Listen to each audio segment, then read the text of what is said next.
Welcome to the MVP podcast, where we talk about anything NBA. I am Sam Holcroft, and alongside Geigh and Payton Thompson.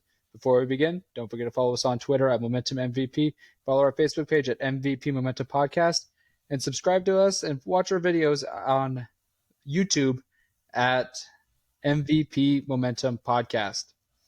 So, guys, just about, I want to say, 6 hours ago, we had a crazy trade go down. Bradley Beal is finally getting traded from the Washington Wizards to the Phoenix Suns. And that is including Chris Paul, which will most likely happen in a sign and trade, Landry Shamet, multiple second round picks, and then there's going to be multiple pick swaps as well. So, I guess what's your initial reaction on the trade?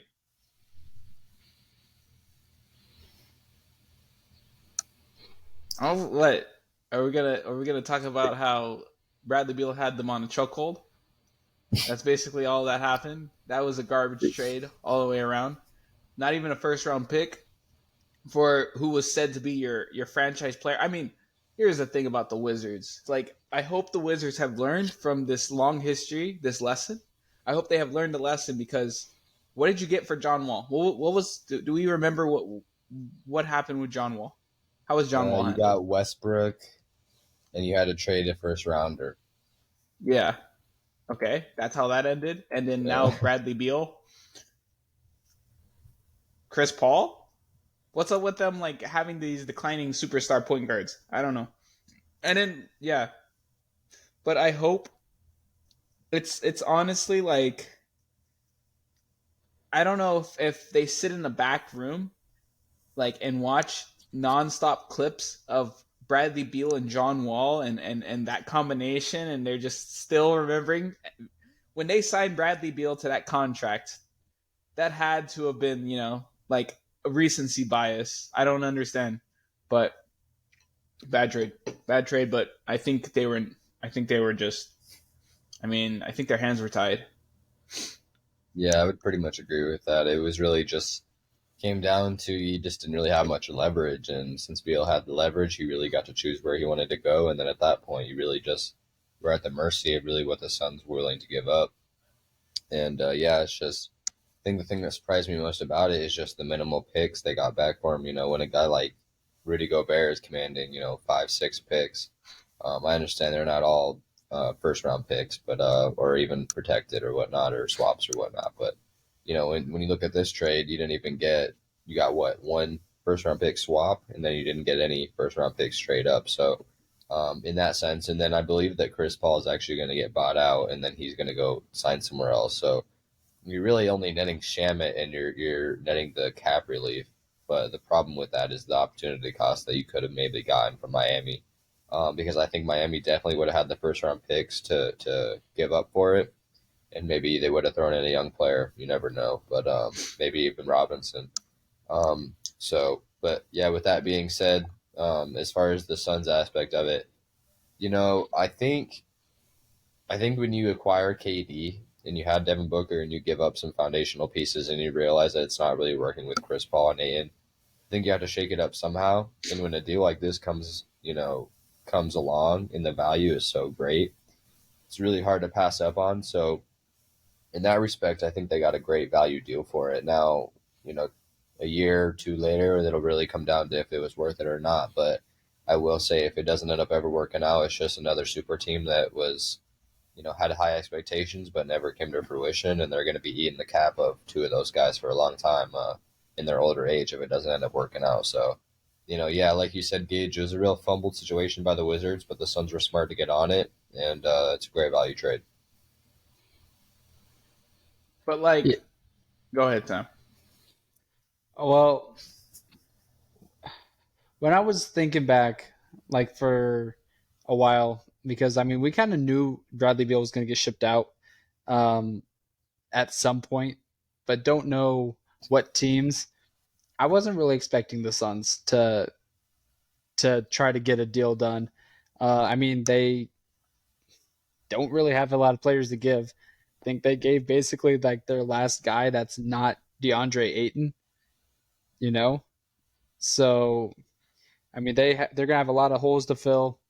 But I mean, that's going to be a scary offense once it comes around. But I mean, like you said, PT, like these super teams, like you can have a lot of offense, but if you can't play the defense, what's it really going to do? I mean, what did you even have? The thing is, this trade was so broken. It doesn't matter. Like you traded away Chris Paul. Is Chris Paul playing defense? Is Shamit playing defense? Are any of these second round picks playing defense? No. So you Well, just that's got Bradley Beal instead. yeah. Well, It's still a problem. It's still a problem, but it was a problem when Chris Paul was there already. That's the whole thing. That the team with Chris Paul, Kevin Durant, and Booker, that they still have those defensive holes, but you get Bradley Beal in for Chris Paul. There's no way they lose. Now, yes, they do have some holes to fill, but you can decide: do we keep Ayton or do we trade him away or try to fill out our roster a little bit more and get maybe a center who is not reliant on. Yeah, Ayton's pick and roll was really good with Monty's offense, but Monty is gone. This offense is going to be completely different. So, I mean, you can easily just get rid of Ayton. Heck, that might have even been in their plan. But this Bradley Beal deal comes up, and it's just too good to just let go. So, no, I don't think this trade weakened them at all because you just got rid of Chris Paul and Landry Shamet. yeah, but also, I mean, like your defense took a huge hit as soon as you traded Mikal Bridges away too. Okay. Like, Yeah. Once that happened and you got Kevin Durant, which Kevin Durant can play some decent defense, but like at the same time, it's like you traded away your best defender, and like I guess in their last two trades that they've done, they've gotten rid of basically their defense. So They didn't get rid of anything in this trade. Last trade, okay, yeah, they got rid of some players. But this trade, who did they get rid of? Chris Paul, who they're going to waive anyways, and Shamit. Here's my problem with it, I think. It's not so much who they had existing, it's who they can pay in the future. So now with the new CBA, if you're paying Bradley Beal all that guaranteed money along with Devin Booker and Kevin Durant, you're going to have no money to make any moves for any depth or defense. So I don't think it's so much for like who are they going to get instead or what were they going to do, like proactively. I just think in the future it's going to lock them up in a really tight situation if it doesn't work. And man, they're really going to have to score like 30 points each if they're going to have a chance in games. I think that Ayton might not be a part of this team anymore. I think they're going to fill out the gaps with an Ayton trade. Ayton doesn't even really want to be there anymore. It's obvious that he is not the franchise player. He is not at this point, I don't even know who the franchise player is. Is it still Booker? Is it still Booker's team? Yeah, or is it KD? Nah, I don't think it's Katie's team because he's so old, and it's not his team. But I mean, it's a question. Like, Nah, I don't think so. I don't think so. You're not taking the guy that's the younger guy that's putting up better counting stats or just the same counting stats that you drafted. You're not taking that away from him. It's his team. It's not Katie's team. That's how I feel about it. All right. So then, what are the expectations for the Suns then? Well, what do we think that they're going to do? Are they going to be the one seed? Are they going to fall off? What are our expectations here?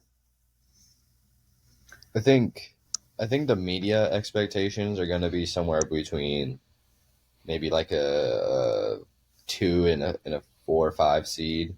I don't think anyone's going to expect them to be, and maybe even not 2 seed, maybe the 3 to the 5 seed. I don't think anyone's going to expect them to be super good all season because two of those guys are going to rest a lot of games getting ready for the playoffs and whatnot. But they're going to be a fine enough team where two of those guys, if one guy rests, and it's not really like the Nets situation where you might not have a guy play for a week or a month, or like there are certain things that hamstring a certain player like Kyrie or like Harden that could be one thing, could be another thing.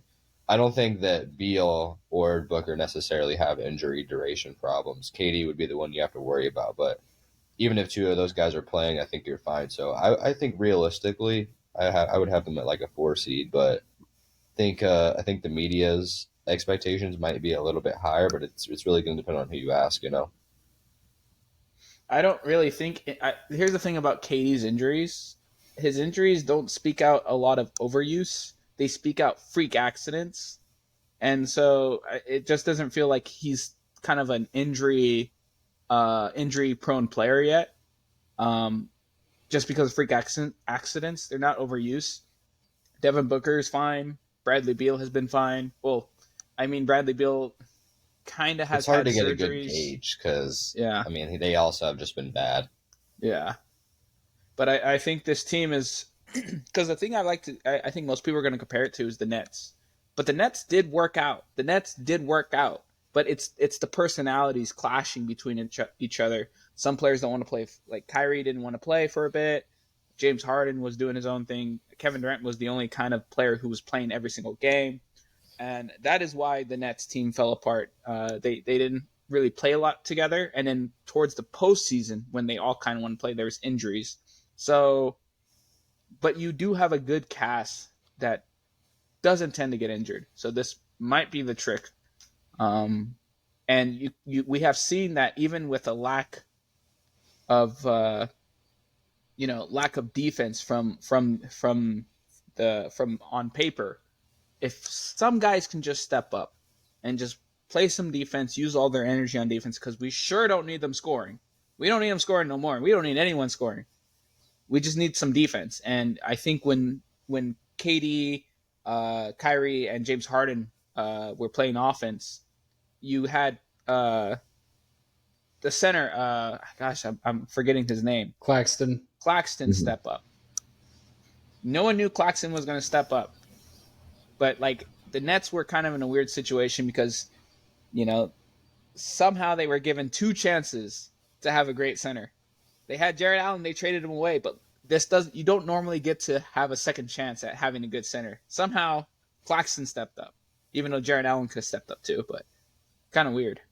Maybe the Nets knew that ahead of time. I don't know. Tinfoil hat.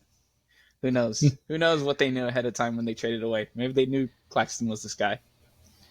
So then, seeding wise in the West, what are you expecting them to be, Gage? I think like 2.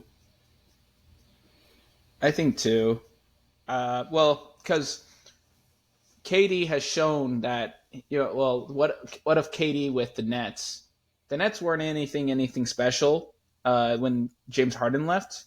They had Kyrie Irving and KD, and they were still shooting up to 1 seed. At one point in time, they hit an 11 win streak in a tough Eastern Conference. So I expect KD, when KD is on the floor, he gets win streaks. I mean, if you see how the Suns ended their season, besides the Nuggets, the ones who end up winning the championship, I think when KD was on the floor, they hadn't lost the game. Maybe they lost to 1. Am I right? Regular season, you're right. Yeah. Yeah. They were 9-0. I'm pretty sure once he was on the floor, or when he was on the floor. Yeah. I would say I just got to bring this up a little bit as far as the contrast between them and the Nets team. I think the one thing that concerns me a little bit is there's not really a natural point guard out of the 3. Like, I think they're all very capable ball handlers, and like really they're all capable playmakers too. So maybe you really don't need a real point guard, but it does concern me a little bit that they're all kind of 3 like scorers, and 2 of them are like on ball scorers. They're not pass first guys. So in a way where like even Harden, who could give you 25 a night, he was purposely going out there to try to set guys up like Claxton, like Bruce Brown, like KD, like Kyrie. So it makes it a little bit of a different situation, but I think they're just going to have to depend on, well, I guess the question is, does Booker start at point guard, or are they gonna slide down 2, 3, 4 and have like Payne start at the 1? I think they have Payton start at the 1. Payne, you mean Cameron Payne? I think Payne. My bad, Cameron Yeah. Payne. Yeah, I think that would probably be the smarter move as well. But it's really not going to maximize. Like, one of those guys is going to get completely cut out on offense some nights, just because I think 2 of those guys need at minimum like 15 shots a game. Yeah. I also don't even think that the Suns really expected to be able to land this trade this easily. And one reason is because the signing of their coach. I don't see, unless you really think it's going to take Frank Vogel, a defensive-minded coach, to make these guys play defense. Yeah, I guess so. But normally you sign Frank Vogel if you have some defensive players that you want to maximize. If you have like with the Lakers, if you had Anthony Davis on your team, it makes sense to have Frank Vogel. If you had Alex Caruso on your team, it makes sense to have Frank Vogel. But Yeah. you have Kevin Durant, Booker, and Bradley Beal. I don't know how Frank Vogel is going to make these offensive sets if he is, but It makes the coaching hire like, and you're right. Yeah, they didn't expect to make the trade, but in hindsight, I think they would have went in a completely different direction if they knew they were getting Beal. But who knows, man? I don't know. I will say that Vogel's the chips are stacking up, buddy. Chips are stacking up. So you better come to play, or else you might not have another head coach job for a while. Yeah. I think that's fair to say. Oh, I definitely agree.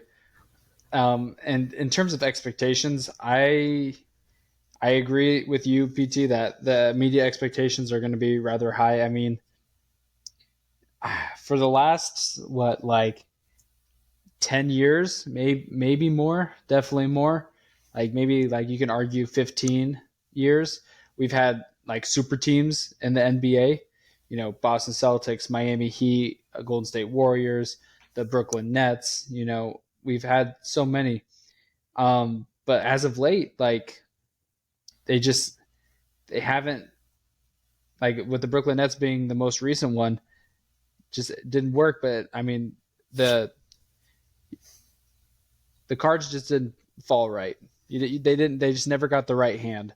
Yeah. Um, but with this one, like I don't know what to expect because it's getting to the point where, and I said this earlier, as soon as you guys brought up the trade in the chat, I said KD can't form super teams; he can only join them. Mm-hmm. So I don't know if this is going to work. I could see them being like that 3 seed, maybe 2 seed, but like I mean, because if they're to me, if they're a 2 seed, that means that their defense is pretty good. Like I don't know many times that a top 3 seed in the West is like not like an average, like a probably average defense, and at that spot, like maybe it would have to be a really good offensive team to be defensively average, middle of the pack, and also be a top 3 seed in the West. But maybe yeah. not. Maybe if they're number one in offense and like 13th in defense somehow, like because if they're top 15 in defense, that's exactly where you need to be at. You don't need anything better than that if you're a top 3 offense. Yeah. In my opinion. but like Yeah. I mean, what offense is going to be better than this? Debatably, I mean, it just depends on the what would you say, like the statistics of it, because like if you could go just off of points per game, like they're gonna be up there. But if you talk about like, I mean, I don't know, I just got to see it stack up against other teams. Like I think obviously the Nuggets are gonna be up there, the Kings are gonna be up there, the Warriors are gonna be up there. If we're just strictly talking West, um, I'm probably forgetting the Clippers might be if they're healthy, pending. But they're probably not going to be better than this team. Mavericks probably aren't going to be because they're not going to have the team to fill it out. And it's going to be interesting where Kyrie goes now, so that's going to be interesting. I think if the Lakers were healthy, they would be one of the better offensive teams in the West too. And also if they get Reeves back. So yeah, it really just depends. We got to see what free agency looks like because that's also going to play a big factor in these teams too. Because like other teams are going to have money, a lot more money than the Suns are going to have to spend. So it's going to kind of level the playing field. And especially I feel like if you get rid of Ayton as well, like I'm not sure who you're getting back, but like your defense is taking a hit no matter what, because that's still a solid rim protector no matter how you look at it. Um, but yeah, depending on who they get back, I mean, you're taking a hit at center probably no matter what because you're not going to get an upgrade out of Ayton. You're just not, you know. So it'll be interesting to see where they stack up defensively. It'll really make a big difference, I think. So in terms of the Wizards, do we know if they have direction now? Do we know what they want to do? Because we talked about, like, when was this? Like 3 weeks ago, 2 weeks ago, maybe, when we were doing the top 8 picks preview. Uh-huh. And we were like, what direction are the the Wizards going in. And they traded Rui last year, traded Bradley Beal here. I mean, they can trade Porzingis. I think You would Kuzma's a think that's free the next agent. domino. Yeah. It's like it's full rebuild time. But the thing is, like, no, this trading Rui Hachimura had nothing to do about rebuilding because you keep Hachimura if you're going to rebuild. You know? Yeah. Yeah. So Yeah, it's I almost think like, that's different from this stage at this yeah. point. but here's the thing: is like he played a lot better in LA than Washington, and I feel like Washington's kicking themselves in the butt for because they No, got Kendrick Nunn in 3 second rounds. he was this exact same player. He got hurt. Yeah, sure. Hachimura got hurt, but he's always been this guy. He's always been this guy. I mean, you have Kyle Kuzma and Denny, and it's so stacked in between there. Like, there's so Yeah, I much gotta playing be time. honest, it's really hard to succeed on the Wizards. Like, And for they some have reason, I mean, I'm sure it's part of coaching and team construction, but it's like, you think about every young guy that's been on their team, like, who's the one guy that's been decent in the last 5 years? Like, Thomas Bryant, maybe, before he got hurt. Um, like, Kuzma at this point, but when he joined the Wizards, was a vet. You won a championship, so he doesn't really count. So it's really hard for young guys, I feel like, to succeed. Like Denny and Johnny Davis, like those guys both went lottery, both not looking the greatest. But yeah, I mean, as far as direction, I mean, they should trade Porzingis, whether he wants to opt in or opt out, whatever he wants to do. Need to sign and trade, or get him off the books however you need to. And it's just really unfortunate because I think, like most people, and this might be an obvious take, but they really did just miss the timeline on this really bad, because I don't think this draft that's coming up and the next draft after that is really the draft to tank for. This draft, the upcoming, was the one to tank for. And maybe if they would have drafted or traded Beal after the deadline, maybe, or even before the season, the pick could have been much, much better. So, but as far as the future goes, then I mean, they're going in the right direction, I suppose, but it's just kind of hard to swallow where they're at right now. Yeah, I have no idea where they're going. I hope that they're going, but you still have Porzingis, right? You still have Porzingis It under would make contract. zero sense to try to win anything at this point now. Yeah, So they're just tanking, but they're tanking for supposedly one of the worst drafts in the last 3 or 4 years.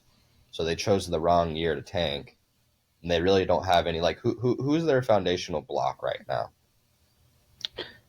maybe if they can re-sign Kuzma. Maybe. What's even the incentive? If they throw a crazy bag at Kuzma, that would just be another reason to pile on to the ownership in the front office. Because at this point, what's the point? Right. Like, it would make total sense as far as Kuzma goes because he's trying to get paid. But what is that really going to do for you? Put you in mediocrity at best. That's best case, and like, Yeah. so they got to release him, and they got to just wipe their salary books clean, man. No one's going to go play there, but they need to go. They need to just tank and just get it done with. I think if they could try to trade Porzingis to, like, the Blazers and try to make that work, maybe, like, if Scoot's there at 3, like, okay, so what do you think if Scoot's there at 3, they trade number 8 and Porzingis? I might take that if I'm the Blazers, and I would Yeah. probably do it if I'm the Wizards because their starting spot is just so nasty right now. But if Would you you can have to give up start with more? Scoot to The get Blaze. number 3, No. You can. No. I think the you Blazers could would make give that you work. 3. The Blazers Yeah, would give you 3 if you gave them yeah. Porzingis and Porzingis and 8, because at 8 they could get Asar or whoever they want to get at 8. Jarris Walker if he uh, falls. Like, that's a impact rookie plus an all-star if he plays. It's Yeah. really, I guess, how much they factor in his health concerns. But just in general, a move like that would be smart. I think, like, maybe if Houston would do 4 and 8, or Porzingis and 8 for 4. If, as a Rockets fan, that's something I would be interested in, depending on the money, because we have the money for it. And I think it'd be a good fit next to Şengün. Actually, it's helping space the floor and on defense. It would really just come down to health. Or do you think maybe?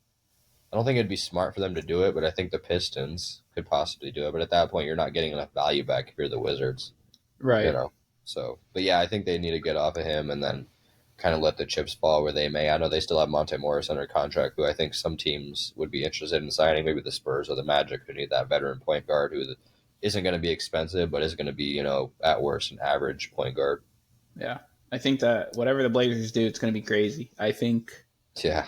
I think I could see them trading with the Wizards because, like, here's the thing: if you're looking for free agency, like maybe you do sign like Kuzma on free agency and you like trade for Porzingis, then you have I think you have a decent lineup there, but no idea how the Blazers are going to construct this. But that three is real powerful because if it wasn't for Victor Wembanyama, you'd have Scoot, and Scoot would be like it'd be Scoot and Miller.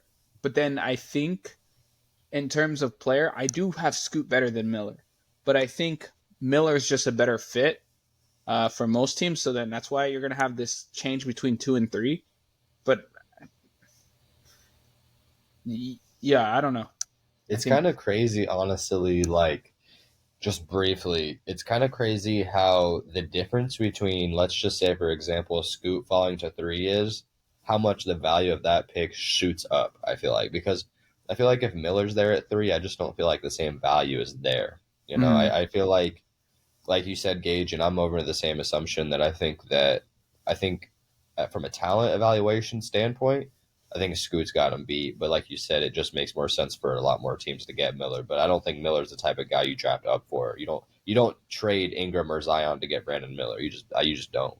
But I think it's crazy how much better the pick gets for the Blazers if Scoot is there. And it brings up an interesting point. Like, do you wait to make that trade until it happens on draft night? Because let's say Brandon Miller falls, then who knows? Maybe every single team pulls out and they're like, nah, we don't. It's like, okay, Houston would be on the table. We'd be out on that trade.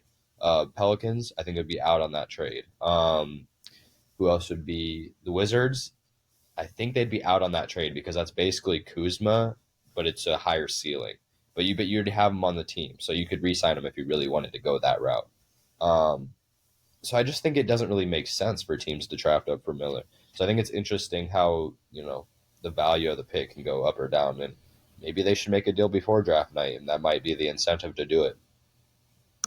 Yeah, I think the trade combined with the free agency, you might be able to construct, the more I think about, the more I think that, I used to think that Portland was just as bad as the Wizards, but today I've learned that Portland is now head and shoulders above the Wizards front office because, it's that idea, like, it's no one believed in them.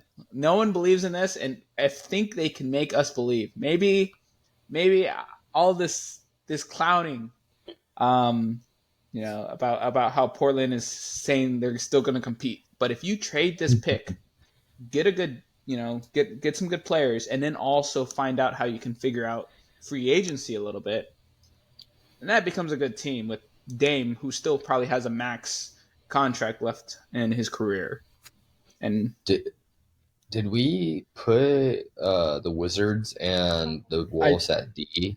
I just looked it up. We put the Wizards as a D as a front office. The Blazers were our only F. Where were the Wolves at, though? The Wolves were a D. Okay, I can get with that. I mean, at this point now, it's just so tough to be hard on the front office because I understand you sat in your bed and now you got to make it, or however the saying goes. But at the same time, it's just like retrospectively, rather, it just happened so long ago. And I mean, yeah, it's tough. They missed the window, but I mean, what are they supposed to do really at this point? And also, would we really be thinking that highly of the Blazers if they would have gotten the 4th pick or the 5th pick? No. Wait, exactly. I'm still out on the Blazers. They're still F tier for me. I mean, yeah, but I mean, it doesn't. Them getting lucky doesn't change anything about what their front office has done in the past 2 years. True. I mean, I guess it depends if they can make a trade or not. But I think what Gage was saying was this trade with the Suns just shows that they are head and shoulders above even though we already had them below. So it's just like it makes the Wizards look worse. Yeah, And I'm the sorry. The Blazers stay here. The Wizards just went from here to there. I'm sorry that I ever thought that the Portland Trail Blazers front office was worse than the Wizards. I don't know what I was thinking of that. I so Is there anything else you guys need to add? Nope. I don't know. I think I'm hoping. Here's the thing. Portland has a chance to completely change my mind about their front office on draft night. Me too. Like that's the chance there. They have a key. There is a path. There is a path, and if they do all these steps, they are going to make every NBA analyst completely, eat their words because they were right about, we're going to build a team around Dame. We're like, well, what are you going to do? And then we're like, okay, you're going to get Josh Hart. Oh no, you're not getting Josh Hart. You just traded him away the next season. So what are you doing here? But maybe it's some 4-dimensional chess with Jeremy Grant. I don't know. We'll see. Yeah, we will definitely see on draft night, see what the Blazers will do, and if the Wizards maybe even trade for their pick, and then maybe we're all just like, maybe both front offices are okay. Maybe I should shut up. Maybe they're both just a D. Maybe I should shut up and let them do their job. Yeah. But once again, don't forget to follow us on Twitter at Momentum MVP and follow our Facebook page at MVP Momentum Podcast, and check out our YouTube channel on YouTube, of course, at MVP Momentum Podcast. I've been Sam Holcroft. Geigh Zollicoffer. I'm Payton Thompson.